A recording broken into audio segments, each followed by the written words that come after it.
Hello, good morning मेरे प्यारे बच्चों। मैं बहादुर सिंह चौधरी। ठीक है बेटा, तो जैसे कि आपको दिख रहा है आपके चैप्टर नंबर 12 चल रहा है और इसी चैप्टर को जब आगे बढ़ाएंगे तो बात करते हैं। अब मैंने इस चैप्टर के बारे में बताया था कि अपना जो घर्षण बल होता है वो किस प्रकार कार्य करता है और किस प्रकार बेटा कार्य नहीं करता है। ठीक है ना। तो एक बार हम फिर से रिवाइज करवा दे रहे हैं कि घर्षण बल वह बल होता है जो दो विपरीत सतहों के मध्य लगता है, या फिर हम कह सकते हैं घर्षण बल वह बल होता है जो दो विपरीत सतहों के मध्य सापेक्ष गति का विरोध करता है। क्या कहलाता है बेटा? घर्षण बल कहलाता है। अब मैंने बताया था जैसे कि बेटा हम लोग चलते हैं, तो जब हम चलते हैं तो हमारे जो पैर है ना वो पृथ्वी पर ऐसे पड़ते हैं, तो वो पृथ्वी है हमारे पैरों को ऐसे पीछे करती है और बेटा हम आगे बढ़ जाते हैं। ठीक है ना, हम आगे बढ़ जाते हैं। ठीक है ना, तो ये क्या कहलाता है बेटा? अपना घर्षण बल कहलाता है। और मैंने बताया था कि घर्षण बल जो होता है उससे बेटा लाभ भी है और हानि भी है। घर्षण बल से लाभ क्या है कि बेटा घर्षण बल जो होता है उससे विभिन्न प्रकार की वस्तुएं जो होती है वो चलती है और विभिन्न प्रकार के कार्य जो होते हैं वो भी होते हैं। हम लोग भी चलते हैं, तो इसका ये रीजन है कि बेटा ये क्या है? घर्षण बल है। हम लोग पढ़ते हैं और बेटा पढ़ते वक्त हम अपने पेन को चलाते हैं, तो ये भी क्या है? एक घर्षण बल का एक कार्य है। क्या है बेटा? घर्षण बल का ही कार्य है। और भी इससे विभिन्न प्रकार के लाभ प्राप्त किए जा सकते हैं घर्षण बल से। तो हमारे लिए तो हम जब एक टीचर हैं या फिर हम स्टूडेंट हैं तो हमारे लिए तो बेटा कोई भी काम हम कुछ पढ़े लिखे हुए हैं तो हमारे लिए तो सबसे बड़ा काम तो यही है बेटा कि जब हमारे लिए एक जो पेंसिल होती है और हमारे लिए बुक्स होती है, और जब हम उस पर कोई बल डालते हैं तो जो बुक्स हुई एक परत वो हो गई और जो हमारी पेंसिल होती है एक परत ये हो गई। तो जब हम उसको अपना बल लगाएंगे तो वो क्या है बेटा? ये जो पेंसिल होती है उसके छोटे छोटे जो भाग होते हैं वो किसी बुक्स पर के माध्यम से लिख जाते हैं। ये कौन लिख रहा है? ये भी क्या अपना घर्षण बल है। तो ध्यान रखना, घर्षण बल से बेटा विभिन्न प्रकार के लाभ प्राप्त किए जा सकते हैं। अब बात करते हैं कि हानि क्या है। आखिरकार घर्षण बल से हानि क्या है? तो बेटा हानि इतनी है कि जैसे अब आप देखोगे आप, और हाँ इससे लाभ क्या है? लाभ भी एक रह गया है और सबसे इम्पोर्टेंट लाभ क्या है कि सर्दियों में हम अपने हाथों को ऐसे करते हैं, बार बार करते हैं ना, जिससे क्या है हम लोगों में गर्माहट का आभास होता है ना। तो हम देखते हैं कि जब गर्माहट का आभास हमें करना होगा तो हम सर्दी में अपने हाथों को ऐसे करेंगे बार बार, और जो हमारे हाथ हैं वो गर्म हो जाएंगे, जिससे हमें गर्माहट का आभास होगा। सबसे अच्छा लाभ किसी से नहीं होता है, कोई भी काम कर लो। ठीक है ना। अब आप हानि देखोगे तो जो बेटा हमारी रेलगाड़ियाँ होती हैं, तो रेलगाड़ियों में जो पुर्जे लगे होते हैं उनका उनमें भी क्या होता है बेटा? उनमें भी क्या होता है कि जो रेलगाड़ियों में जब एक दूसरे से जो लोहे के जो भाग बने होते हैं वो आपस में क्या करते हैं? क्रिया करते हैं। अब आप देख लो पहिए ही देख, लोहे के जो पहिए है ना वो पटरी में क्या करते हैं? क्रिया करते हैं। और आप देखोगे ऊष्मा कितनी उत्पन्न होती ना, और ऊष्मा उत्पन्न होने से जो उनके पुर्जे होते हैं ना वो लगभग समाप्त हो जाते हैं और एक दिन टूट जाते हैं। तो बेटा इनसे क्या है? और भी लाभ होता है, और भी हानि होती है विभिन्न प्रकार की। जैसे कोई भी ले लो बेटा, अपना जो ग्राइंडर होता है ना, जिससे आप मिक्सी कहते हैं, आप मिक्सी में कोई भी चीज़ डालोगे ना तो आप देखोगे कि आपका जो ग्राइंडर है ना, आपकी जो मिक्सी वो गर्म हो जाती है, तो वहाँ से भी क्या निकल रही है? ऊष्मा निकल रही है। अगर हम उसका ज़्यादा उपयोग करेंगे तो ऊष्मा निकलने से उसके जो पार्ट है ना वो बेटा थोड़े से खराब हो जाएंगे, और जिससे क्या है हमारी हानि हो जाएगी। तो बेटा आप समझ चुके होंगे कि हम घर्षण बल से हानि और लाभ दोनों प्राप्त कर सकते हैं। अब बात करते हैं कि इसको बेटा कैसे घटाया बढ़ाया जा सकता है।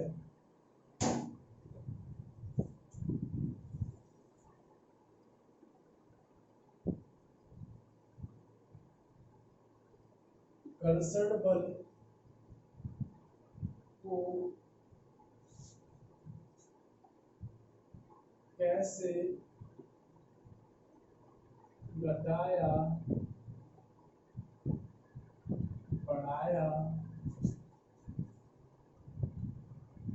जा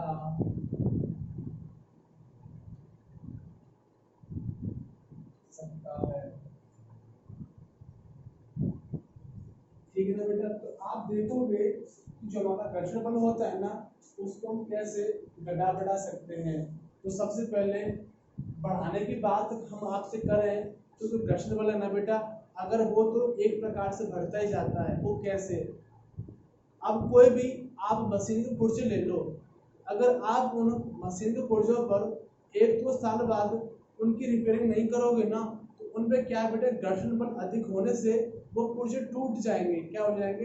टूट जाएंगे। तो ये तो होगा बढ़ना। कम कैसे करेंगे? तो आपने देखा होगा कि जो आपकी कोई भी मशीन ले लो, आप उस मशीन में कोई भी चिकनाई के तेल हुआ या ग्रीस हुई, चिकनाई के कुछ वस्तु लगा दोगे या पदार्थ लगा दोगे, तो वह जो आपकी मशीन होती है उसके जो पुर्जे है ना, वो अच्छे प्रकार काम करेंगे, अर्थात हमें घर्षण बल का कम अनुभव होगा।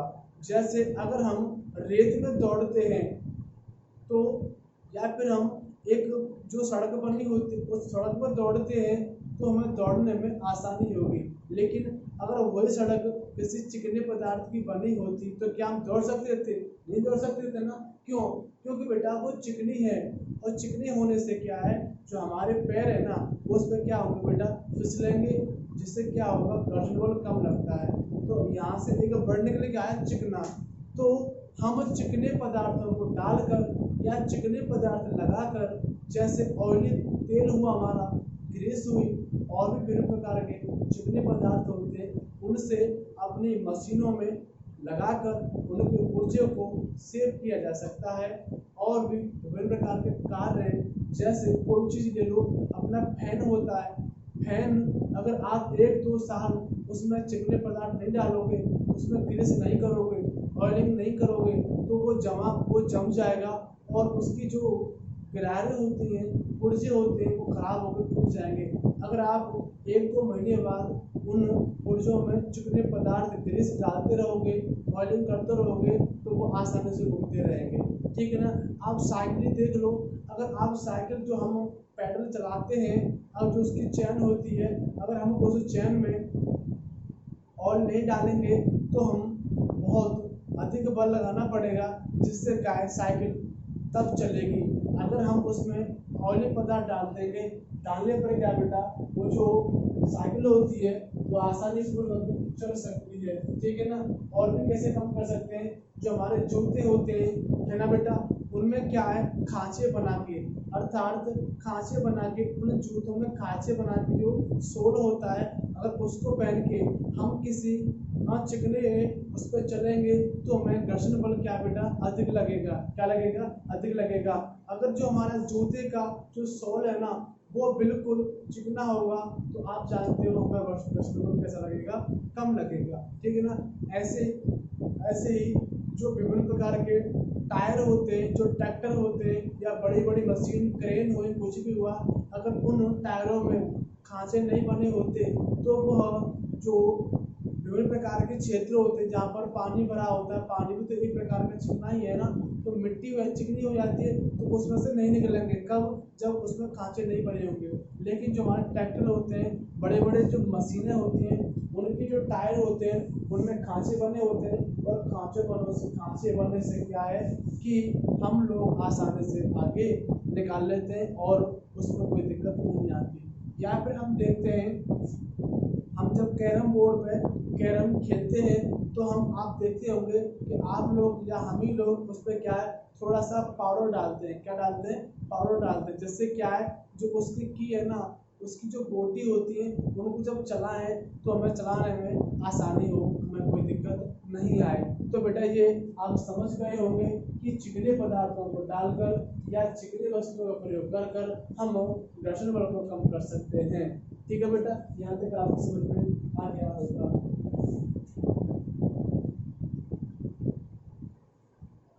आपने देखा होगा कि जो बेटा हम जो किसी वस्तु में पहिए लगे होते हैं, क्या लगे होते हैं? पहिए लगे होते हैं, वो क्या करते हैं, घर्षण बल को कम कर देते हैं। क्या कर देते हैं? घर्षण बल को कम कर देते हैं, ठीक है ना। जैसे कि आपने देखा होगा कि बड़े बड़े जो हमारे ट्रॉली बैग आते हैं, उन बैगों में क्या है, बैग होते हैं ना बड़े बड़े, उन बैगों में क्या है, छोटे छोटे पहिए लगे होते हैं और हम उसको आसानी पूर्वक खींच ले जाते हैं ना, जिससे क्या है, घर्षण बल बेटा कम लगता है ना, और वस्तु आसानी चलती है, ठीक है ना। या फिर हम कोई और वस्तु ले लेते हैं, जैसे मेरे पास ये है ना, ये मार्कर है और इस मार्कर पर मैं देखूंगा, अगर मैं इसको चलाऊंगा ना तो आसानी पूर्वक चलेगा ना। क्यों? क्योंकि बेटा इसमें क्या है, घर्षण बल का कम अनुभव हो रहा है ना बेटा। ये सब चीजें आपको याद होगी। अब बात करते हैं तरल पदार्थ।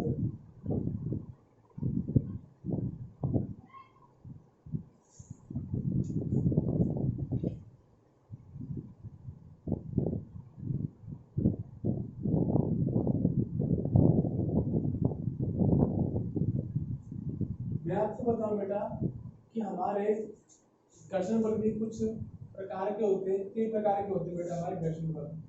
स्थैतिक घर्षण बल, लोटनी घर्षण बल और सतत घर्षण बल। ये कैसे कम किया जाता है? अब मैं आपको घर्षण बल के प्रकार बताने वाला हूँ।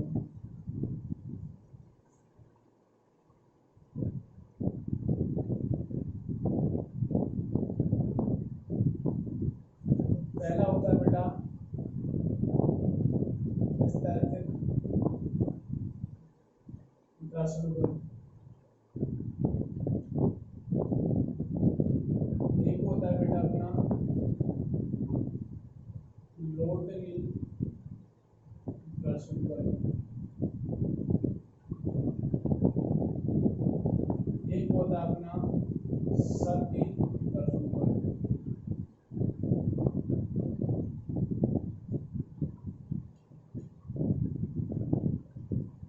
ठीक है बेटा। किसी स्थिति के कारण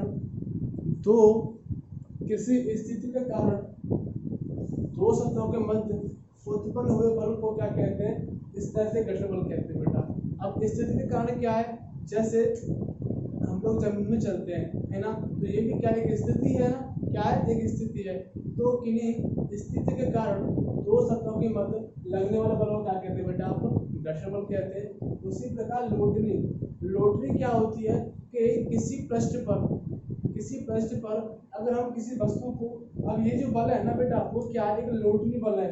ये पहिए लगे हुए हैं एक प्रकार का ये, और हम किसी एक पृष्ठ पर और रखे हुए दूसरे पृष्ठ को ऐसे लुढ़काते हैं बेटा। क्या करते हैं? पहियों के माध्यम से लुढ़काते हैं, और लुढ़काने से क्या हो रहा है बेटा?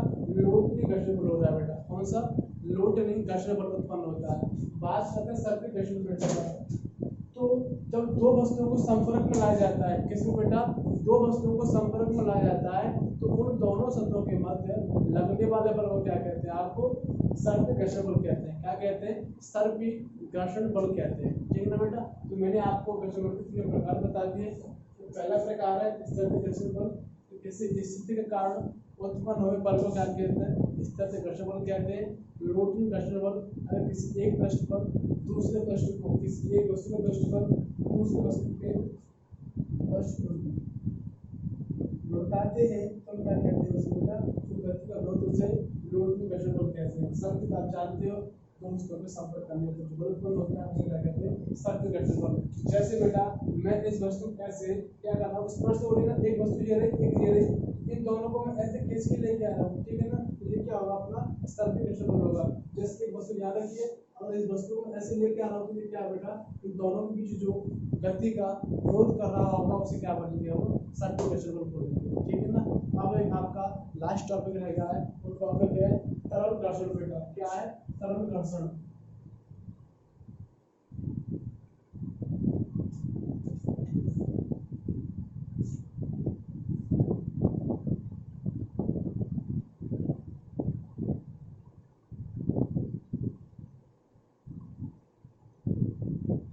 तरल घर्षण बेटा, तो आप देखोगे तरल घर्षण क्या होता है। तो जैसे कि मैं आपको बताऊं बेटा, तरल क्या होता है कि जैसे वायुयान है ना, एयरप्लेन है बेटा, जो जहाज होता है ना, वो तरल माध्यम में क्या करता है। अब एक सतह तो हमारे जहाज की हो गई, एक सतह क्या होती है? वायुमंडल की परत होती है बेटा। क्या होती है? वायुमंडल की। तो विभिन्न प्रकार की गैस हमारे वायुमंडल में पाई जाती है, और जो सबसे अधिक है वो क्या है, नाइट्रोजन है, 78% पाई जाती है। उसके बाद ऑक्सीजन है 21% पाई जाती है। और भी बेटा छोटी मोटी विभिन्न प्रकार की गैस है हमारे वायुमंडल में संचरित रहती है, गमन करती रहती है। जब हम जहाज को बेटा अपने वायुयान को लेके जाएंगे तो एक सतह ये होगी हमारे जहाज की, एक वायुमंडल की जो वायु आ रही ना उसकी सतह हो गई। तो ये दोनों बेटा क्या करेंगे, आपस में गति का विरोध करेंगे। तो ये क्या कहलाएगा आपका बेटा, तरल घर्षण बल कहलाएगा। क्या कहलाएगा, तरल घर्षण बल कहलाएगा। ठीक है ना बेटा, क्या कहलाएगा, तरल घर्षण बल कहलाएगा। और भी बेटा मैं आपको बताऊं, जो हमारे आपने देखा होगा जो पक्षी होते हैं, विभिन्न प्रकार के जो पक्षी है ना, वो वायुमंडल में क्या करते हैं, गमन करते हैं, गति करते हैं। तो जब उनके जो पैर जो पर होते हैं ना, उनके पर जैसे ही गति करते हैं तो एक तो हमारी ये सतह हो गई, और एक क्या हुई, जो वायु को काटती है, वो क्या करती है बेटा, वायु को काटती है। तो जो वायु को काटेगी ना तो उनकी भी एक सतह होगी। तो इन दोनों के बीच बेटा क्या होगा, एक सापेक्षिक अवरोध गति उत्पन्न होगी, है ना। इसे क्या बोलेंगे, घर्षण बल कर बोलेंगे। वो भी कौन सा, तरल घर्षण बल। कौन सा बेटा, तरल घर्षण बल। ठीक है ना बेटा, जहाँ तक मैंने आपको बताया घर्षण बल के बारे में, ठीक है ना। और आपको अच्छी प्रकार समझ में आ गया होगा। अच्छे लगे तो मेरे को बताना, ठीक है बेटा। कल हम नेक्स्ट चैप्टर स्टार्ट करेंगे, ठीक है बेटा। Thank you.